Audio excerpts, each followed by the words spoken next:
Okay, this is how special my dog is. This is Aries. This is Edamame. And this is Edamame. Right, that's the Edamame.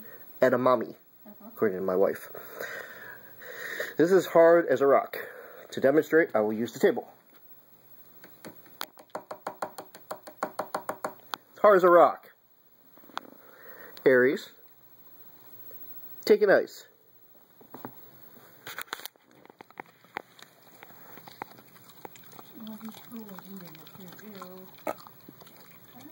Oh, he dropped a key. We dropped AP. But he's eating it. Get one. Oh, that's good. Yum.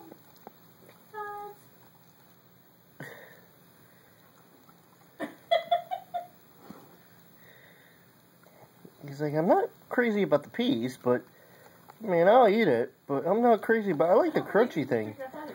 I like the crunchy thing. The crunchy thing is the best part, I think. So what are you thinking? Yeah, I got an Edamame dog. You know, dog, this is going on YouTube and Facebook That's a vegetable, right? and Twitter. That you actually like that. It's harder than a nail, and you're eating it. Like, yeah, and your point? Yeah, it was pretty good. Can you give me another? And this is what my dog Aries eats.